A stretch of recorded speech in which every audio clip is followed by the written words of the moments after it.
नमस्कार दोस्तों, स्वागत है आपका इस वीडियो में। इस वीडियो में मैं आपको बताने वाला हूं कि यदि आप झारखंड राज्य से हो और आप अपना आय प्रमाण पत्र को बनाना चाहते हैं तो भाई आप घर बैठे अपने मोबाइल फ़ोन के माध्यम से अपना आय प्रमाण पत्र को बना सकते हैं। कहीं पे भी आपको जाने की आवश्यकता नहीं पड़ेगी, ना ही साइबर कैफ़े में और ना ही किसी भी प्रकार का कोई भी कंप्यूटर सेंटर के अंदर।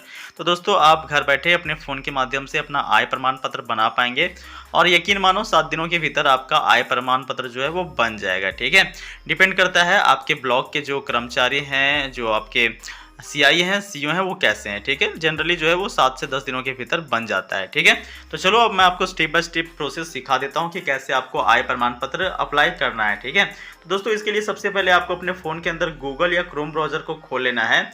यहाँ पे आकर के आपको सर्च करना है झार सेवा। ठीक है, क्या सर्च करिएगा तो झार सेवा आपको सर्च करना है। झार सेवा सर्च करने के बाद दोस्तों यहाँ पे आपको जो है वो पहले नंबर पे एक वेबसाइट आपको देखने को मिलेगा, झारसेवा.झारखंड.gov.in। ठीक है, झारसेवा.झारखंड.gov.in। आपको इसके ऊपर आके क्लिक कर देना है। यहाँ पे जैसे ही आप क्लिक करेंगे दोस्तों कुछ इस प्रकार से इसका ऑफिशियल पेज आपको देखने को मिलेगा। सबसे पहले इस पोर्टल पे आपको अपने आप को रजिस्ट्रेशन कर लेना है, यानी रजिस्टर कर लेना है। यदि आप पहले से रजिस्टर हैं दोस्तों तो आपको लॉगिन कर लेना है। ठीक है, अगर आप फर्स्ट टाइम यहाँ पे आ रहे हैं तो सबसे पहले आपको रजिस्टर करना होगा। रजिस्टर करने के लिए आपको रजिस्टर योरसेल्फ के ऊपर आके क्लिक करना है। यहाँ पे क्लिक करने के बाद दोस्तों यहाँ पे आपको अपना रजिस्ट्रेशन करना होगा। रजिस्ट्रेशन करने के लिए सिंपली आपको अपना पूरा नाम डालना है, जैसा कि आप देख सकते हो पूरा नाम डालना है। उसके बाद आपको अपना ईमेल आईडी डालना है। ईमेल आईडी डालने के बाद दोस्तों आपको अपना मोबाइल नंबर यहाँ पे फिलअप करना है। आगे आपको जो है अपना पासवर्ड यहाँ पे बना लेना है। पासवर्ड बनाते वक्त कुछ बातों का आपको ध्यान रखना है। पासवर्ड में जैसा कि आपको बताया गया दोस्तों नोट के अंदर, जैसा कि आप देख सकते हो, कह रहा है कि जो पासवर्ड आपका होगा एटलीस्ट 9 कैरेक्टर, कम से कम 9 अंक का होना चाहिए, जिसके अंदर जो है वो आपका यहाँ पे आप देखोगे तो स्पेशल कैरेक्टर्स होना चाहिए। उसके बाद नंबर्स होने चाहिए, स्मॉल लेटर होना चाहिए और अपर लेटर होना चाहिए। ठीक है, जैसे कि यहाँ पे एग्जाम्पल के रूप में लिखा है, देखो एग्जाम्पल के रूप में आप समझ सकते हो, यहाँ पे कैपिटल ए है, कैपिटल डी है, तो यहाँ पे कैपिटल लेटर का यूज भी हो गया। उसके बाद स्मॉल लेटर का देखो MIN है, स्मॉल लेटर का भी यूज हो गया। उसके बाद देखो @ है, यहाँ पे देखोगे तो @ है, तो स्पेशल कैरेक्टर का भी यूज हो गया। फिर 3 5 7 है। ठीक है, नंबर्स का भी यूज हो गया और कम से कम यहाँ पे आप देखोगे तो 9 अंक सब मिला करके हो रहे हैं। ठीक है, तो इस प्रकार से आपको पासवर्ड बनाना है कि टोटल 9 अंक हो, जिसमें बड़ा अक्षर, बड़ा लेटर, छोटा लेटर और साथ में नंबर्स, स्पेशल कैरेक्टर्स सबके सब शामिल हो। ठीक है, फिर दोस्तों यहाँ पे आपको अपना राज्य झारखंड सेलेक्ट कर लेना है और कैप्चा भरने के बाद यहाँ पे सबमिट कर देना है। ठीक है, सबमिट करने के बाद ये आपको ईमेल आईडी पे रीडायरेक्ट करेगा। वहाँ से आपको अपना पासवर्ड जो है, यानी कि इस पे अपना रजिस्ट्रेशन यहाँ पे अप्रूव्ड कर लेना है। ठीक है, बहुत आसान सा प्रोसेस है दोस्तों, आसानी से आप कर सकते हो। बाकी अगर नहीं हो पाएगा तो इसके रिगार्डिंग भी ऑलरेडी मैंने डेडिकेटेड वीडियो दे रखा है, उसका लिंक मैं आपको डिस्क्रिप्शन में दे दूंगा। ठीक है, वहाँ से आप जो है वो अपना रजिस्ट्रेशन करना सीख जाओगे। बाकी जैसे मैंने बताया वैसे आसानी से आपका रजिस्ट्रेशन हो जाएगा। ठीक है, उसके बाद जो आपने यहाँ पे ईमेल आईडी और पासवर्ड डाला होगा दोस्तों, जो ईमेल आईडी आपने यहाँ पे डाला है और जो पासवर्ड डाला है, उसी की सहायता से आपको यहाँ पे लॉगिन कर लेना है। ठीक है, लॉगिन करने के लिए सिंपली आपको लॉगिन का बटन दिया गया है। लॉगिन वाले बटन के ऊपर आके क्लिक करें। क्लिक करने के बाद दोस्तों सिंपली यहाँ पे जो लॉगिन आईडी आपने यहाँ पे दिया होगा, ईमेल आईडी डाला होगा, उसी को लॉगिन आईडी यहाँ पे बोला जाता है दोस्तों। वो लॉगिन आईडी आप डालोगे, पासवर्ड जो आपने बनाया उस पासवर्ड को आप डालोगे। फिर दोस्तों यहाँ पे जो कैप्चा दिया गया है, इस कैप्चा को आपको यहाँ पे भर लेना है। कैप्चा भरने के बाद सिंपली लॉगिन का बटन दिया गया है, इस लॉगिन वाले बटन के ऊपर आके आपको क्लिक कर देना है। ठीक है, उसके बाद आप इस पोर्टल के ऊपर आकर के लॉगिन हो जाएंगे। लॉगिन हो जाने के बाद दोस्तों कुछ इस प्रकार से इसका आपको जो है वो आइकन दिखेगा। यहाँ पे आपको कई ऑप्शंस बाएं कॉर्नर में देखने को मिल रहा है। इसी क्रम में दोस्तों एक अप्लाई फॉर सर्विसेज का ऑप्शन देखने को मिलता है। आपको अप्लाई फॉर सर्विसेज के ऊपर आके क्लिक कर देना है। ठीक है, यहाँ पे जैसे आप क्लिक करोगे तो यहाँ पे आपको देखने को मिलता है व्यू ऑल अवेलेबल सर्विसेज। ठीक है, तो आपको simply view all available service के ऊपर आके क्लिक कर देना है। यहाँ पे जैसे आप क्लिक करोगे दोस्तों तो जितने भी सर्विसेज यहाँ पे सर्विस प्लस के अंदर होते हैं वो सारे सर्विसेज आपको देखने को मिल जाते हैं, जैसा कि आप स्क्रीन के ऊपर देख सकते हो। ठीक है, ये सारे सर्विसेज यहाँ पे सर्विस प्लस के माध्यम से बनाए जाते हैं और सिंपली चूंकि आपको आय प्रमाण पत्र बनाना है तो इतना आपको खोजने की आवश्यकता नहीं है कि आय प्रमाण पत्र कहाँ पे होगा। डायरेक्टली दोस्तों यहाँ पे आपको सर्च का एक बॉक्स देखने को मिलता है, यहाँ पे आपको आ जाना है। सर्च वाले बॉक्स पे आपको टाइप करना है इनकम सर्टिफिकेट, ठीक है। टाइप करेंगे इनकम, INCOME, ठीक है। इतना टाइप करने के बाद सर्च कर लीजिएगा, केवल इनकम आप सर्च करिएगा तो देखिएगा यहाँ पे आपको देखने को मिल जाएगा। जैसा कि आप देख सकते हो दोस्तों, यहाँ पे इनकम सर्टिफिकेट कई सारे हैं, लेकिन आपको इनमें से कौन सा चुनना है। जैसे यहाँ पे देखो पहले नंबर पे भी है इनकम, दूसरे पे भी है, तीसरे पे भी है, चौथे पे भी है, ठीक है। बहुत सारे इनकम सर्टिफिकेट्स यहाँ पे दिए गए हैं। तो सिंपली ना दोस्तों आपको ये जो तीसरा नंबर वाला इनकम सर्टिफिकेट देखने को मिल रहा है ना, issue of income certificate department of revenue, ये आपको सेलेक्ट करना है, ठीक है। क्या सेलेक्ट करोगे तो इश्यू ऑफ इनकम सर्टिफिकेट, आपको थर्ड नंबर हो सकता है आपके आप जब खोलोगे तो आपके नंबर पे ये पहले नंबर पे आ जाए, दूसरे नंबर पे आ जाए या चौथे नंबर पे आ जाए, ठीक है। जहाँ पे भी आपका आएगा कोई दिक्कत नहीं है, बट आपको देखना है issue of income certificate department of revenue, ठीक है। तो सिंपली आप इशू ऑफ इनकम सर्टिफिकेट के ऊपर आके क्लिक करोगे।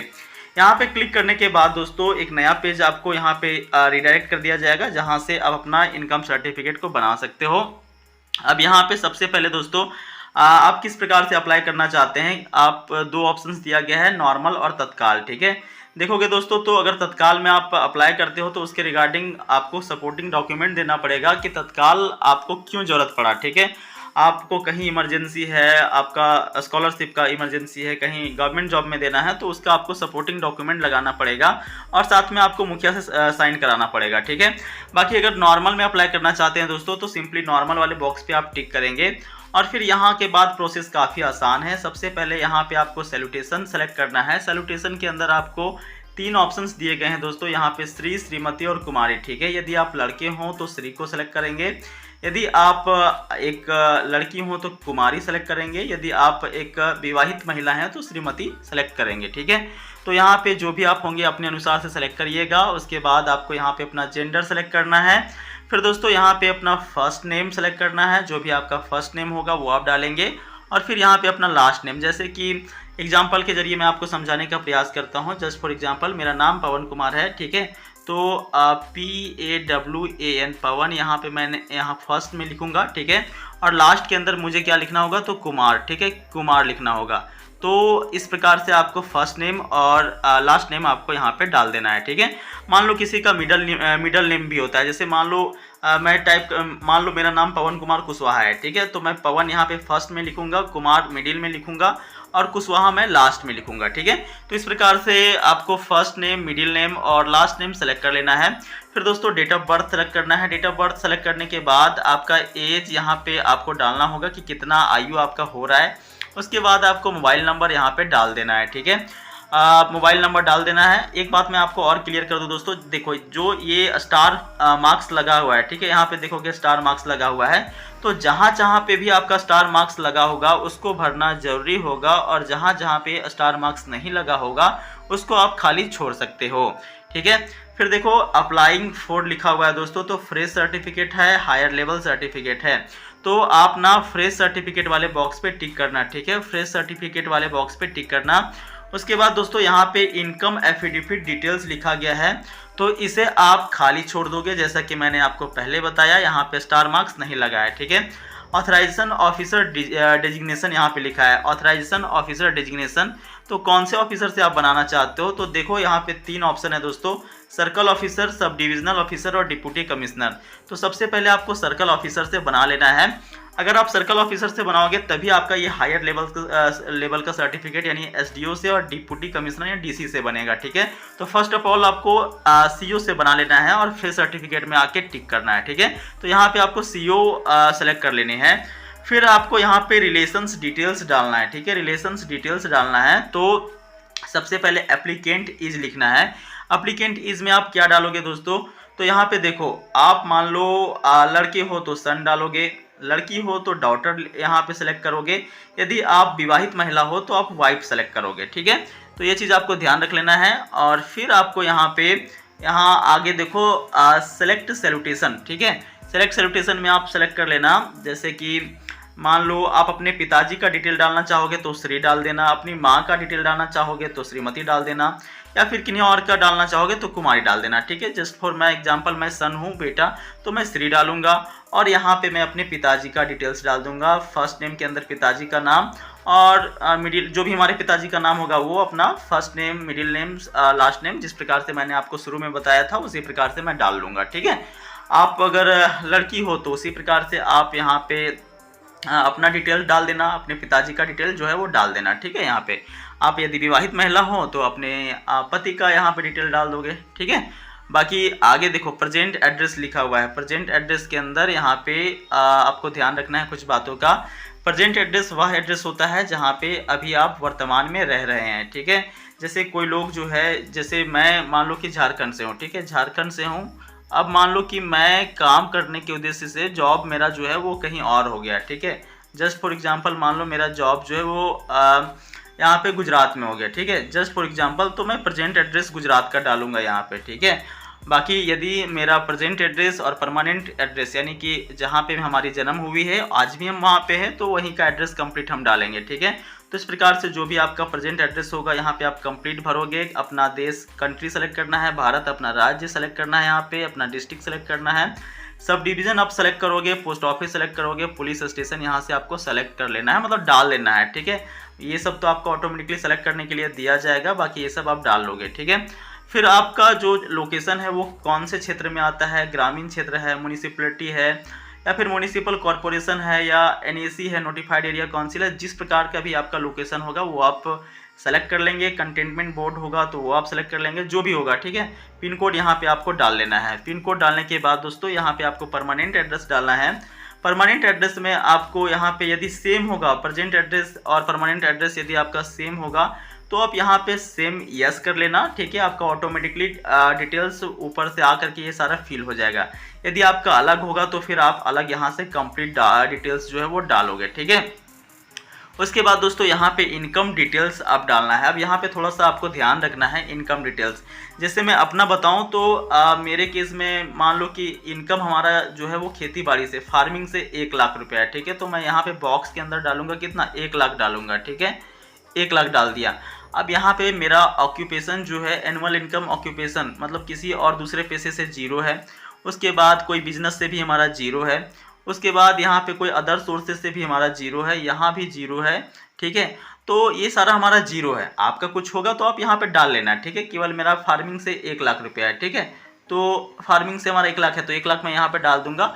उसके बाद यहाँ पे टोटल पे आप क्लिक करोगे तो ये ऑटोमेटिकली आपका टोटल ले लेगा। ठीक है, आगे देखो लिखा हुआ है यहाँ पे whether the applicant mother father employed in any non government services, किसी प्राइवेट सेक्टर में या फिर किसी भी सेक्टर में आपके माता पिता कोई जॉब करते हो, मतलब जहाँ पे अच्छी खासी सैलरी मिलती हो, ठीक ठाक सब कुछ जीवन चल रहा हो, तो आप अगर होगा तो यस करना, नहीं तो नो करना। ठीक है, बाकी ये सब बॉक्स को आपको खाली छोड़ देना है, कुछ भी नहीं करना है। आगे यहाँ पे आपको आरएएस डिक्लेरेशन लिखा गया है। आरएएस डिक्लेरेशन में आपका ऑटोमेटिकली यस सेलेक्टेड रहेगा। इसका मतलब क्या है ये मैं आपको बता देता हूँ। इसका मतलब है कि आपका ईमेल आईडी और आपका मोबाइल नंबर को जो है वो यहाँ पे गवर्नमेंट ऑफिशियल के पास में शेयर किया जाएगा, ताकि आपको जो भी नोटिस आता है गवर्नमेंट के द्वारा या फिर सरकार के द्वारा वो आपको मेल आईडी पे और मोबाइल नंबर पे भेजा जाएगा। तो ये ऐसा रहेगा तो आप यस रहने दें। ठीक है, आपका ये अप्लाइड टू द ऑफिस जो है दोस्तों ये ऑटोमेटिकली सेलेक्ट होकर आ जाएगा। सर्कल ऑफिसर का जो ऑफिस है वो आपका सेलेक्ट होकर के आ जाएगा। फिर आपको वर्ड वेरिफिकेशन यहाँ पे दिया गया है, तो वर्ड वेरिफिकेशन के अंदर जो कैप्चा है इस कैप्चा को आप यहाँ पे भरेंगे। कैप्चा भरने के बाद सारा डिटेल्स को एक बार चेक करना है। चेक करने के बाद दोस्तों सिंपली आपको सबमिट वाला बटन के ऊपर आके क्लिक कर लेना है। ठीक है, तो यहाँ तक का प्रोसेस मैं आपको करने के बाद आगे का प्रोसेस दिखाता हूँ। अब दोस्तों यहाँ पे आपको जैसे सबमिट करोगे ना, आपका कंप्लीट डिटेल्स खुल के आ जाएगा। देखो पर्सनल डिटेल्स हो गया, जो भी आपने फिलअप किया वो सारा डिटेल्स यहाँ पे आपको देखने को मिल जाता है। ठीक है, आपको रेफरेंस नंबर भी आपको यहाँ पे देखने को मिल जाता है। ये रेफरेंस नंबर को आप चाहो तो नोट कर सकते हो, हालांकि लास्ट में जब आप सबमिट करोगे उस समय जो आपका एक्नॉलेजमेंट स्लिप डाउनलोड होगा वहाँ से भी आपको ये रेफरेंस नंबर देखने को मिल जाएगा। ठीक है, अब एक बार सारा डिटेल्स को आप पढ़ लीजिएगा, सारे डिटेल्स को एक बार चेक कर लीजिएगा। कंप्लीट डिटेल्स को आपको एक बार चेक करना है।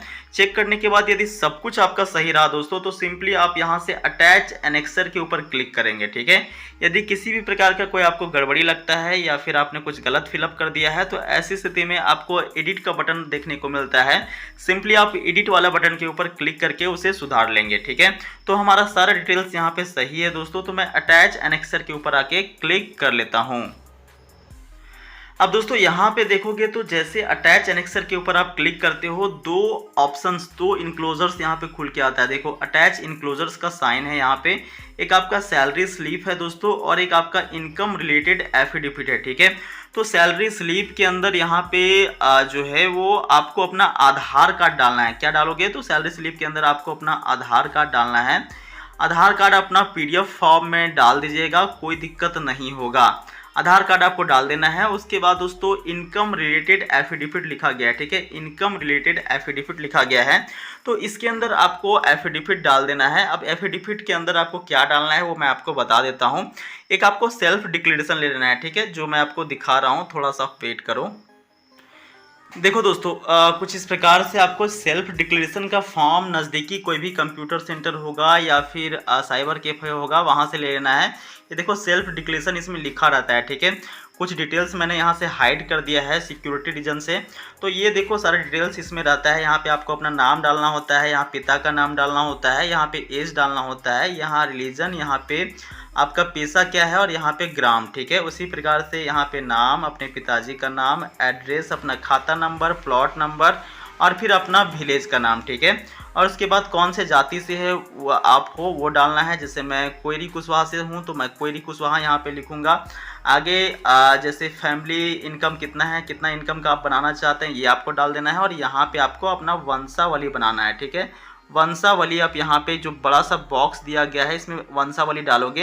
ये जो सेल्फ डिक्लेरेशन वाला फॉर्म है ये आपको साइबर कैफे में मिल जाएगा, आपके नज़दीकी कहीं पे भी आपको मिल जाएगा। ठीक है, आप सिंपली कहना कि हमको एक स्व घोषणा पत्र दे दो। ठीक है, तो स्व घोषणा पत्र वो लोग आप डायरेक्टली ये बोलना कि हमको आय बनाने के लिए सेल्फ डिक्लेरेशन फॉर्म दो या फिर आय बनाने के लिए स्व घोषणा पत्र दो, तो वो लोग आपको दे देंगे। ठीक है, फिर आपको नीचे आ जाना है। नीचे आने के बाद दोस्तों सारा डिटेल्स यहाँ पे फिर से फिलअप करना है। जितना डिटेल्स आपने ऊपर भरा था वो सारा डिटेल्स यहाँ पे भरना है। यहाँ पे ऊपर में आप साइन करोगे, नीचे में भी आप अपना साइन करोगे। और नीचे में आने के बाद दोस्तों यहाँ पे मुखिया का सिग्नेचर, यहाँ पे देखो जैसे मैंने यहाँ पे मुखिया का सिग्नेचर करा लिया है, तो ये मुखिया का सिग्नेचर, मुखिया का मोहर यहाँ पे मार देगा और मुखिया का सिग्नेचर कर देगा। ठीक है, मुखिया अपना सिग्नेचर यहाँ पे कर देगा। उसके बाद यही जो सेल्फ डिक्लेरेशन फॉर्म है इसी को एफिडेविट बोला जाता है, इसी को आपको अपलोड कर देना है। ठीक है, यही आपका एफिडेविट हो गया। ठीक है, तो यही आपको जो है वो सिंपली अपलोड कर देनी है। PDF फॉर्मेट में कर दोगे कोई दिक्कत नहीं होगा, JPG फॉर्मेट में भी आप कर सकते हैं। तो सिंपली यहाँ पे अपना आधार कार्ड, यहाँ पे जो एफिडेविट सेल्फ डिक्लेरेशन फॉर्म मैंने बताया वो आप अपलोड करोगे। अपलोड करने के बाद सेव एनेक्सर के ऊपर आपको क्लिक कर देना है। ठीक है, सेव एनेक्सर करने के बाद दोस्तों आपको जो है आपका यहाँ पे एक्नॉलेजमेंट स्लिप जो है डाउनलोड होकर के आ जाएगा। एक्नॉलेजमेंट स्लिप कुछ इस प्रकार से होगा दोस्तों, जिसमें आपका कंप्लीट डिटेल्स रहेगा, जो कि आप देख पा रहे होंगे। आपका नाम, आपका पिताजी का नाम, आपका आय प्रमाण पत्र कहाँ से बन रहा है। ठीक है, उसके बाद आपका रेफरेंस नंबर। ठीक है, ये रेफरेंस नंबर आपको नोट कर लेना है। और फिर आपको जो है अपना आय प्रमाण पत्र को जहाँ से आपने अप्लाई किया था, मैं आपको फिर से दिखा दूँ कि कैसे आपको डाउनलोड करना है। ठीक है, आपने जहाँ से अप्लाई किया था वहीं से आपका डाउनलोड भी हो जाएगा। ठीक है, तो इस प्रकार से आपका एक्नॉलेजमेंट स्लिप ये मिल जाएगा। फिर आपको अब आपको थोड़ा बैक कर लेता हूं दोस्तों। फिर देखो यहाँ पे बैक करने के बाद डायरेक्टली आप जब लॉगिन होंगे तो जब आप लॉगिन होइएगा तो ऐसे वक्त में फिर आपको कुछ इसी प्रकार से बाएं साइड का कॉर्नर आपको देखने को मिलेगा। और इसी क्रम में आपको ऑप्शन देखने को मिलता है व्यू स्टेटस ऑफ एप्लीकेशन। ठीक है, व्यू स्टेटस ऑफ एप्लीकेशन पे आ जाना है। और आने के बाद देखो ट्रैक एप्लीकेशन स्टेटस का ऑप्शन देखने को मिलता है। ट्रैक एप्लीकेशन स्टेटस के ऊपर आप क्लिक करोगे। क्लिक करने के बाद ही दोस्तों आप यहाँ पे डेट डालोगे, जिस डेट को आपने अप्लाई किया था वो डेट आप डाल देना। या फिर 1-2 दिन पहले का डेट डाल देना और ये आपका टू डेट ऑटोमेटिकली सेलेक्टेड रहेगा। ठीक है, सेलेक्ट होने के बाद दोस्तों ये गेट डेटा के ऊपर क्लिक करना, आपका सर्टिफिकेट का आय प्रमाण पत्र का स्टेटस आपको देखने को मिल जाएगा और यहीं से आपको डाउनलोड करने का ऑप्शन भी मिलेगा। ठीक है, यहीं से डायरेक्टली आपका आय प्रमाण पत्र डाउनलोड हो जाएगा, कोई दिक्कत नहीं होगा दोस्तों, आप आसानी से डाउनलोड कर पाओगे, लेकिन आपको एटलीस्ट 7 दिनों तक का वेट कर लेना है। ठीक है, बाकी देखो मैंने सब कुछ आपको बता दिया दोस्तों। किसी भी प्रकार का कोई भी प्रश्न होता है तो आप कमेंट बॉक्स में पूछें, मैं आपके सवालों का जवाब देने का प्रयास करूंगा। मिलते हैं दोस्तों नेक्स्ट वीडियो में। वीडियो पूरा देखने के लिए बहुत बहुत धन्यवाद।